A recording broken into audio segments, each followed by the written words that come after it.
The views expressed on the Nova Society are those of the panelists and guests and do not necessarily reflect the views or opinions of the Phoenix Research Institute or any institution which any panel member is associated. Welcome back to the Nova Society, the space where dialogue deepens understanding and civic responsibility comes to life. I'm Dr. Mark Bound, joined by our regular panel, Dr. Scott Gershwer and Dr. Brooklyn Ann Weldon. Together, we'll unpack the stories that matter most, exploring the headlines, the history, and the big ideas shaping today's conversations. Let's dive in and hear what the panel has for us today. Today we have a question from Ray, who writes to us from Bangor, Maine.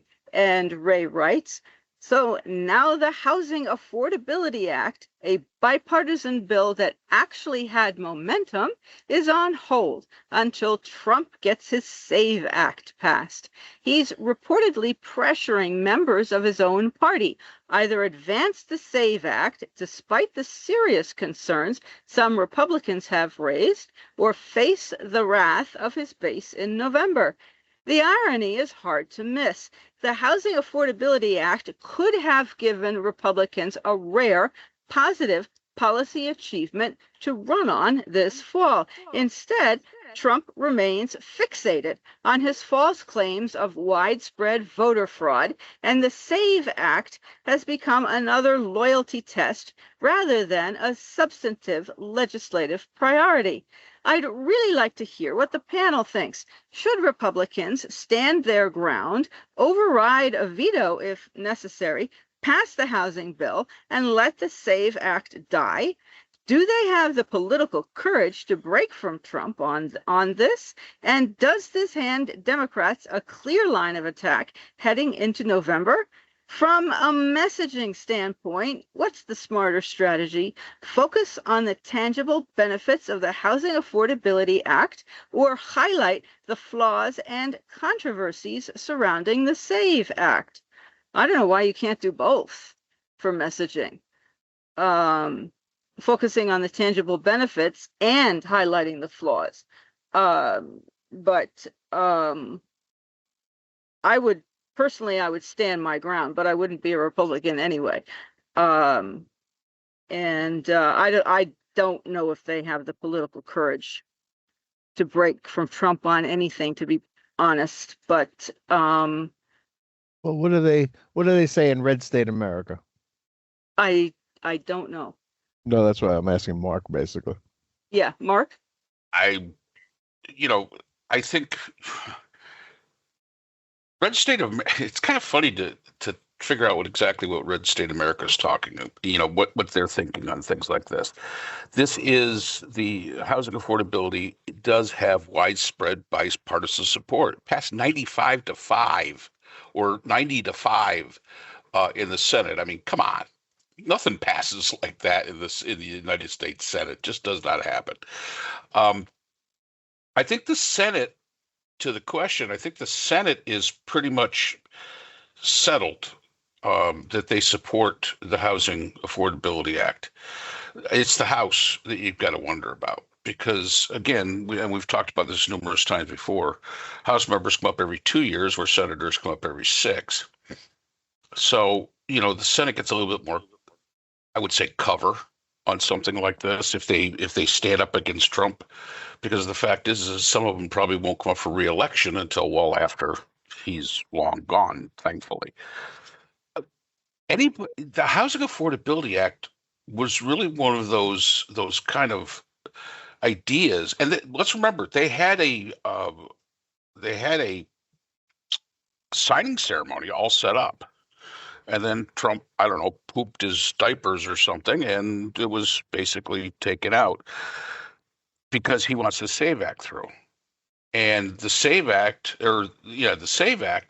basically wants more control by the federal government to audit, basically the election, the voter rolls. And historically, throughout the founding of our country, it is the states that control the voting in the United States, not the federal government. This idea that all these non-citizens are voting, where it's been proven by even the most conservative of think tanks, I mean, we're talking about like the Federalist Society and people like that, the Heritage Foundation, who have said, it's like 0.000007 of illegal voting. I don't know, 4 out of all the votes cast. That does not change an election.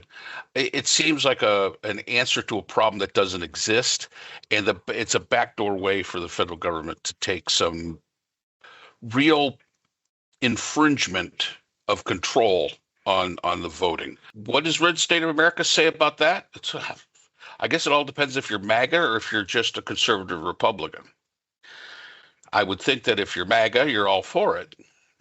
Because that tilts the playing field in some way, you believe, to your advantage.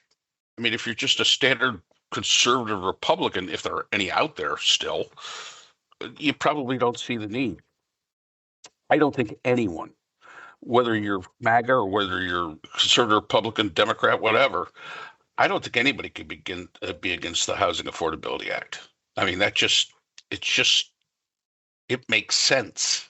And I think that's something that we haven't seen very much out of the government in past years. So the 5 years that I was in the state Senate working for a New York State senator, one of the things that kept coming up time and time again was the phrase unfunded mandates. And the idea was that the government can impose laws on states that are not paid for, and the state has to comply with them because it's now the law. And it's just something that the states don't want to have to spend the money on because budgets are tight. It is the Save America Act is a cool name for a bad bill that doesn't solve any problems at all, that turns elections over to the federal government, and that will disenfranchise probably 21 million Americans right off the top who don't have ready access to documents that are required for, to be able to register to vote and then go vote on election day. It is, I don't think I had a paper copy of my birth certificate until I was something like 40 years old. It just wasn't something that I had, and I needed it. I think I needed it when I wanted to get dual citizenship. So I had to go to the Social Security office or the New York Records, New York City Board of Records or something like that, and order a birth certificate because I didn't have one. Most people don't have passports. Like I have 2 passports, a British one and an American one, but most people don't. And I think it's like half of Americans don't have passports. The only reason that they're doing this is to make it harder to vote so that people won't bother to vote. I mean, this is the problem. We would all say, right, that this is a problem in America, that not enough people vote, that there's voter apathy that we need to fight against, and this would increase voter apathy by making it more difficult to vote. So it's a ridiculous idea. The Republicans should reject it. It's not new. It's been around for a while, and it's always been rejected. On the other hand, the Housing Affordability Act increases the supply of housing, which apparently tends to get bought up by private equity companies looking to invest, or if not investing in homes for people to live in, to at least decrease the supply of houses available to people so that the houses that are available can go up in price. This is obviously cynical, harmful. I remember a couple of years ago, we were 3 million houses too short. Now we're 7 million houses too short. And next thing you know, we'll be 15 million houses too short. The population grows. The people who want to afford housing can't, because you need to make, I think it's like almost $120,000 a year to afford a house now, which is way too high for young people who are already burdened with student loans, probably, in some cases, and other debt. So the country is in a mess because of these stupid Republican ideas, and people really need to educate themselves on this. find out what these bills are all about, and decide which ones are important. As I think Brooke pointed out, this could be veto proof. This is veto proof. Like if Trump didn't do anything about it, then they could revote it, or I think it becomes law after like 10 days or whatever it is, once they deliver it. Mike Johnson is carrying water for Trump by not bringing it to the White House to sign. But that can't last forever. It's just more stupid, corrupt shenanigans from a stupid, corrupt administration that does not have what is best for the American people at heart. Absolutely. I mean, really, what the Housing Affordability Act is actually gives more access to multifamily housing. It changes the way the FHA calculates, eligibility, number one. It actually changes the way they look at the real cost of housing. Instead of using just the consumer price index, they use basically the true cost of construction, which is totally different. And it would be a great opportunity for a lot of people that want to get into a home. And again, why would anybody be against that? It also allows for an annual review of the policy and how things are calculated. So again, why would that be a bad thing compared to what we do now, which is, we go by things like credit scores, we go by things by consumer price indexes, we go by, those kind of things, and they're really not a true evaluator of somebody's ability to pay for a home, nor the real cost of homes. And right now, especially with tariffs on wood and things like that, if we take the consumer price index, it really does harm the ability of somebody to say, okay, listen, I want to buy this house. It's multifamily house. I want to buy this multifamily house, and it's probably worth $200,000. Well, the consumer price index, the way it is now, might say that it's actually worth $300,000, which puts it out of their range, which puts it totally out of their range. Our youngest daughter and her husband and the new baby just bought a house in North Carolina, and I went up to help a little bit with the moving in and all that. And when they told me what they paid for it, I was like, I wouldn't have given you $120,000 for this place. But because of the economy, the way it sits, it was, well over twice that amount. And that really takes for young couples, for young people, takes them out of the market. I drive around here in Spartanburg County, South Carolina, and there are all sorts of new housing developments going up. And whenever we drive through, my wife and I both ask ourselves, who the hell's moving into all these houses? And you see them, they say, starting in the 300s. I'm wow. I mean, where do you think the people are working that are making that kind of money to be able to afford such a thing? I mean, the house that we live in now, when we bought, we had to have it reappraised for insurance purposes because what the insurance is going to pay out. What they came back in the appraisal was 3 times what I paid for it 16 years ago. And I was like, wait a minute, how can that be possible? Congratulations. But it is. Oh, yeah. Yeah. Yeah, it's the pool. The pool and the bar in the back probably is what made it go up so high. But we're taking that concept of, buying a home, and we're making it very difficult. And a lot of what this is addressing is it's difficult in the way we calculate who can afford it and who can't, and how much it costs. And this bill is really out there to try to correct that. And like I say, it's got a provision in it. It's going to be reviewed, I believe, annually. Why would we not want this? I think this was a real opportunity for Republicans, and they fumbled, plain and simple. Stay with us. We'll be right back. From digital security to social cohesion, the Resilience podcast series brings expert insights on strengthening civil society in challenging times. Listen to the latest episodes and join the conversation. Yeah, well, they're willing to follow this guy down the darkest of paths. Yep. And it is mind-boggling. You know, some of the things some of the provisions in the bill are things like that you don't need to have this frame.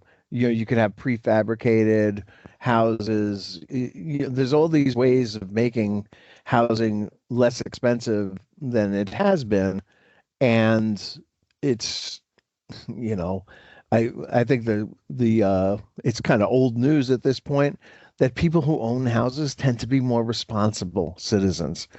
You know, commit fewer crimes, take less drugs, don't drink and drive as much, don't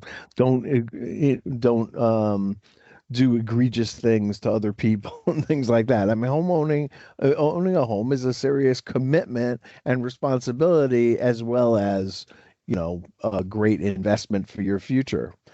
So again, it's just it really is disturbing to say the least, that Republicans continue to follow this guy and not just break away from him. I don't know what it's going to take. Something will have to happen, I guess, drastic. I mean, like some kind of really, really serious problem before these Republicans finally say, you know what, enough is enough.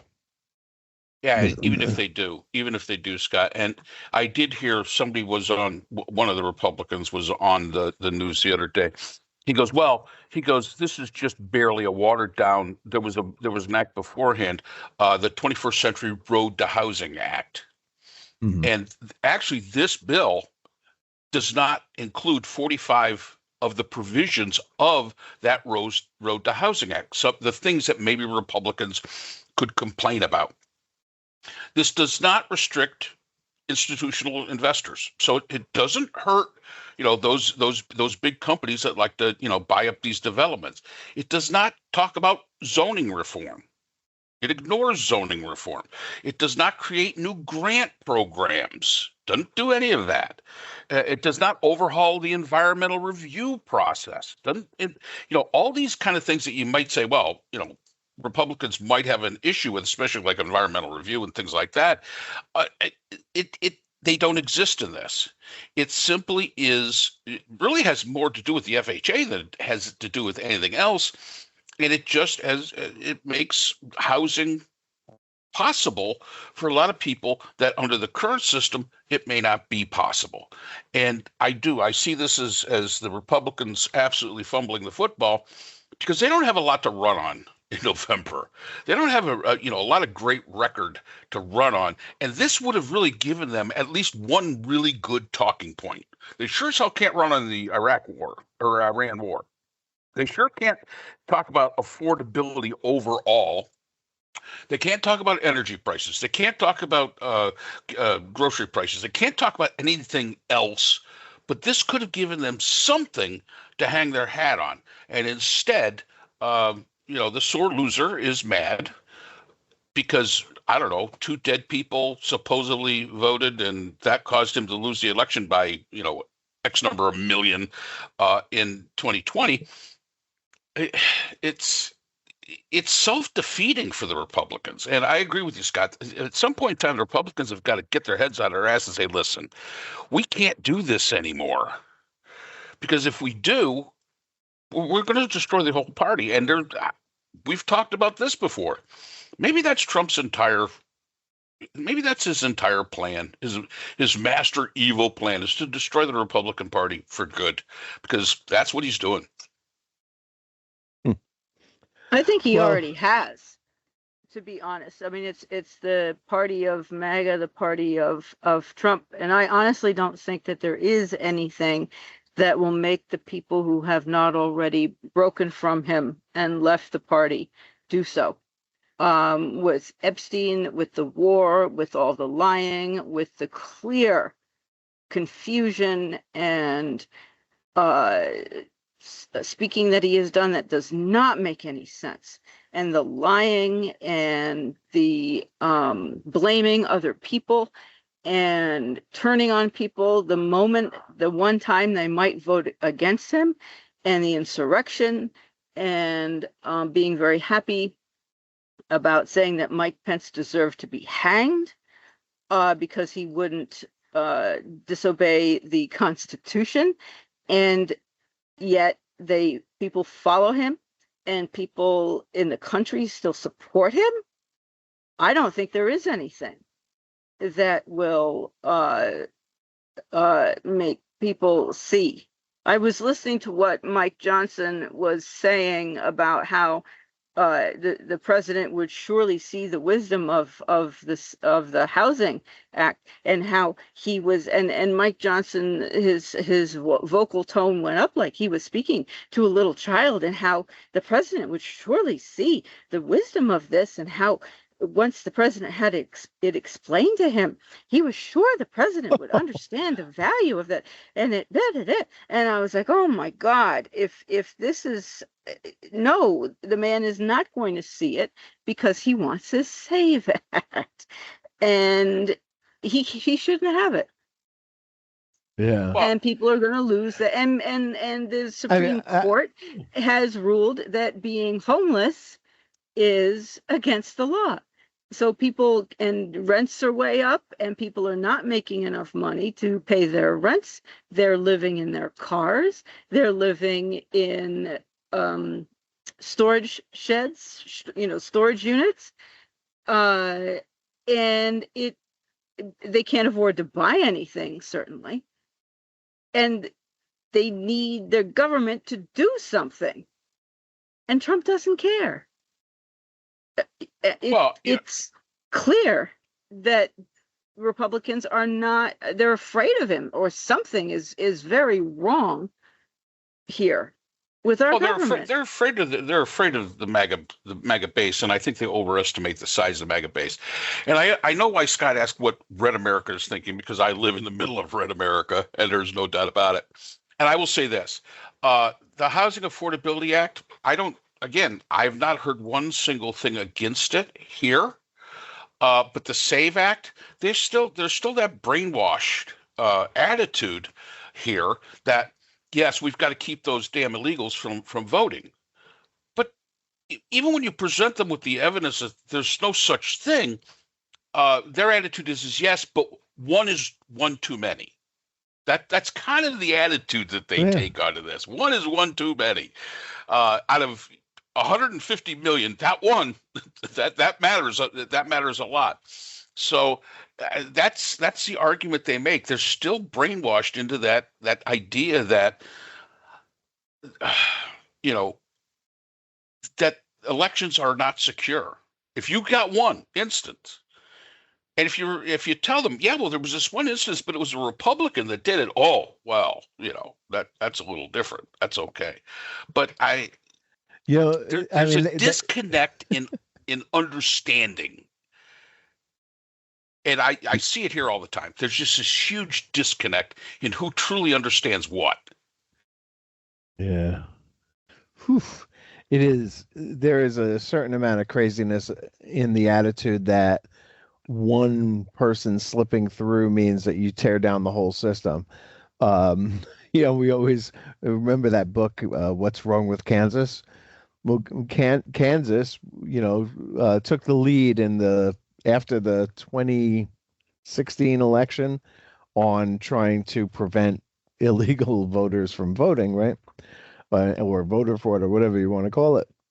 And they put a law in place, despite the fact that they had discovered themselves that non-citizen registration in Kansas was rare. It's like, as you pointed out, 0.002% of registered voters register to vote. Most of them in local elections, where some localities who have a lot of immigrant population do allow illegal immigrants to vote, but not in national elections, only in local elections. And what they ended up doing was they they prevented, I think, 31,000 eligible citizens from voting. So 12% of all the people who registered to vote were legal to vote, but they were prevented from doing so because of this idea that they were non-citizens voting. It's like 12%. You want to like cut out 12% of the voters. Now, I want to be cynical here for a second and say, yeah, the Republicans do want to limit the number of people who are voting. The Republicans want to stop women from voting. And my wife had to jump through hoops to get her driver's license, her passport, her birth certificate, all to say the same thing, right? Because she'd been married.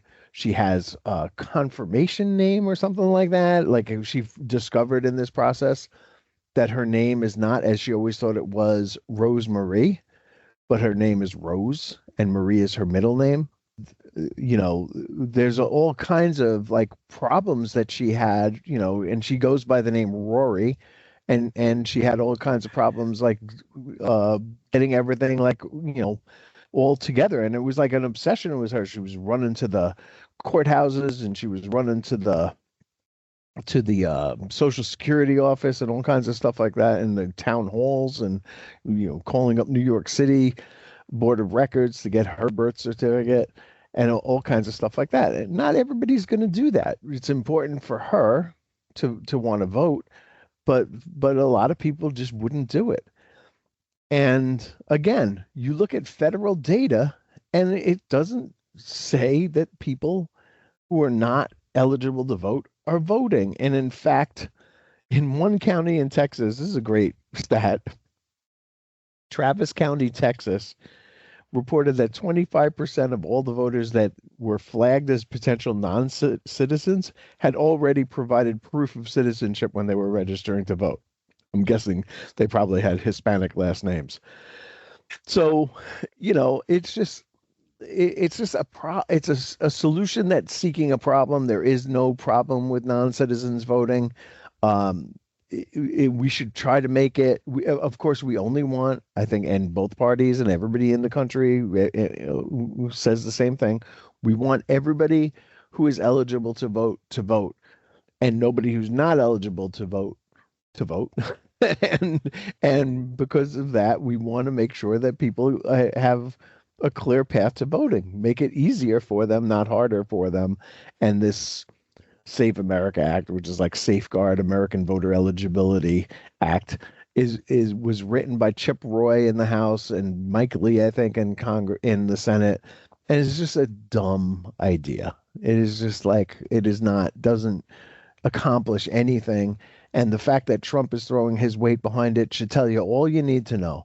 This is a power play where the federal government is trying to take over elections that have been the province of states and localities for the entire existence of the country. And it's an important thing to remember. This never came up until you had Donald Trump. Yes, that's right. This argument never came up. But go ahead. Yeah, I'm sorry. I listened to so many different news programs and whatnot, and it might have been Mark Elias on Democracy Docket. He was pointing out that no single American ID will do what Trump wants, because the driver's license doesn't say you're an American citizen, and your passport doesn't have your address on it. And so I think Trump wants something that has and the birth certificate, of course, doesn't have a photograph. And people actually who have been caught up by ICE, who have produced the birth certificates, have been told that the birth certificates are fake. So, and they're an American citizen as well. And so no single actual one ID has your citizenship, your address, your photo, everything that Trump wants.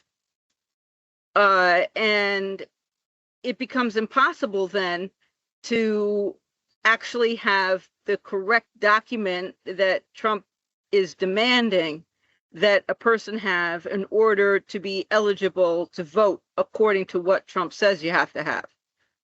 It's and as you say, Mark, it's not until Trump came along was this a big deal.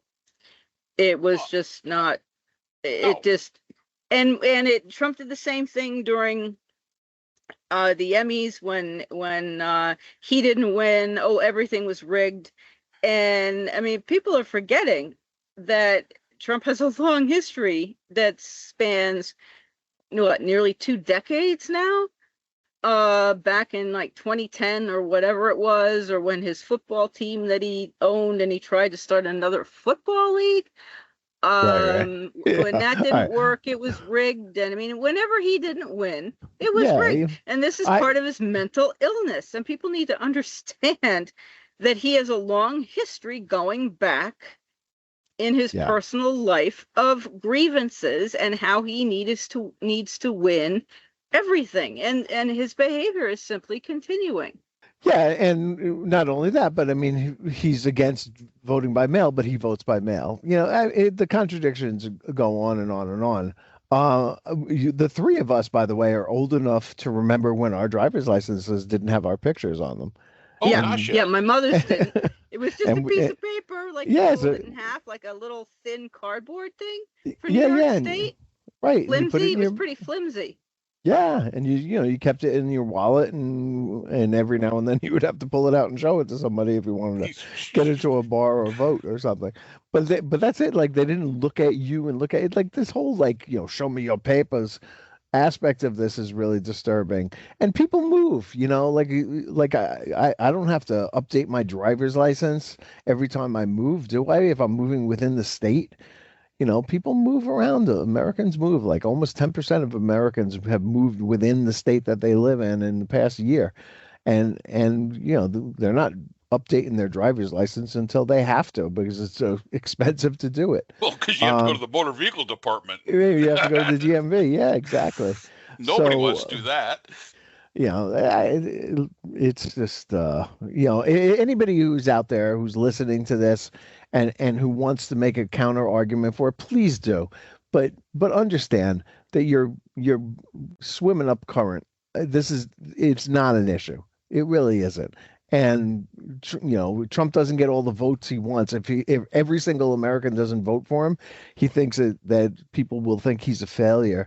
And he wants to do something about that and prevent as many people who wouldn't vote for him to not, including women, right? I mean, the whole soccer mom thing and going back a few years is, just educated white women are against Trump. Black women are against Trump. So he hates women voters. He doesn't like that idea. And there are people in his administration who want women to have rights. They want women barefoot and pregnant in the kitchen. And, we just can't go back there. And it's just insanity. Well, they're still complaining about. So, yeah, go ahead. Yeah, I mean, I just, go ahead, Brooke. I mean, we need to wrap this one up because it feels like we're going to start getting repetitive. Well, I was just reminded again about the California mayor and the fact that their, whatever the guy's name was, their celebrity daytime TV, whatever he was, person who got third with the 2 Democratic women ahead of him, and how he should have been higher, or he should have been first, or this or that, and it was rigged, and it was this and that. Because their favorite didn't get it. In LA County, I believe, is about 20% Republican, and the rest are registered Democrats. And the guy got about 20% of the votes. So if you are a Republican in a Republican area, you're going to get, and you get 20% of the votes, and 20% of the people are registered Republican, that should match up. And if you were a Democrat in a Democrat, and 20% of the voters vote Democrat, and that's what you get, no one is going to complain and say, Oh, yeah. it was rigged. Wrong. Really? Trump will complain. Well, that's true. They've got too many. It was rigged. But I mean, normally under normal conditions, the math works out, right? 20% if everybody votes. And that is the percentage of the people who are registered, and everybody comes out and votes for you, and you're the least popular candidate, and everybody votes for you who is registered to vote for you, and that's the percentage of the population you get. That is what you're going to get. I mean, that should surprise nobody. But oh no, I mean, you can't expect to get more than the people who are registered to vote for Republican. Those are the people who are for Republicans. 20%. Oh, it takes so long. It takes so long. I was listening to Pod Save America, and these young men live in LA, and they said their ballot is actually several pages long. It's quite involved. Then they do it by mail, and they're opened up by human beings, and everything has to be opened. It has to be looked at. Their signatures have to be verified by hand. And if there's any question, if the signatures don't match, it has to be what's called cured. So the votes have to be cured, and they have 21 days to cure the votes. So if the signature on file does not look like the signature on the ballot, they have to get in touch with the voter, who has 21 days to go in and attend to whether, yes, that's my signature, or no, it's not. So this is one reason why LA County takes so long to count its votes. Yeah. It's not a question of anything being rigged. It's a question of how complicated the ballot is, and the fact that it's opened up by hand and everything is verified. So if you want accurate counting, and you want to make sure that the right person did in fact send in that ballot, and you want all the signatures verified, and you want everything to be correct, it's going to take a long time. Right. Yeah, we're coming up on the All-Star game, and I don't know if you remember this, Mark, if you did this when you were a kid. But when you went to Shea Stadium, you got like ballots, right? Yep. These ballots for the All-Star, and all the New York kids would punch the ballots for their favorite players, yep. And it never had any effect on the All-Star game. Oh God, no, it didn't. No. You're good. Jerry Grody didn't make it, No, he didn't. Johnny Bench was there, and it's just ridiculous to continue this thing. There's fines and there's imprisonment, and you lose your vote forever. And for what? For like spitting in the ocean. Forget about it. Okay. Was there a real Johnny Bench with the last name of Bench? Yes. Yes, there was. Yes, he's in the Hall of Fame. Yes, the greatest catcher ever. Really? Yeah, I would think. Yeah. His last name was Bench. Oh, I really didn't know that. Okay. All right. So thank you for the questions. And that's all the time we have for today's episode. The Nova Society is a production of Nova Society Media, a division of the Phoenix Research Institute. We want to thank our production partners, Buzzsprout, who hosts the Nova Society, Audacity, our editing team, Apple Podcasts, the largest source of podcast and music online, Spotify, the most popular platform for the Nova Society, and iHeartRadio, your destination for all things music and podcasting. The Nova Society is available on all of these and other quality platforms listed in our description. And most importantly, we want to thank you, our listeners. Without your support, the Nova Society could not be possible. If you haven't already, please consider subscribing on the platform of your choice. It's easy, it's free, and helps our channel grow. For questions or comments, you can reach us at nova.society.podcast@gmail.com. So on behalf of Dr. Brooklyn Ann Weldon, Dr. Scott Gershworth, and all of our production partners here at the Nova Society, I'm Dr. Mark Bound. Remember, the true power of society is knowledge. Thank you for listening, and we hope to see you again next time. We'd like to thank our sponsor for this episode, the Phoenix Research Group, an independent research consortium dedicated to providing solutions to social and political issues for NGOs and international government agencies. Through multidisciplinary, nonpartisan, and unbiased research, the Phoenix Research Group advances understanding and practical strategies for complex challenges.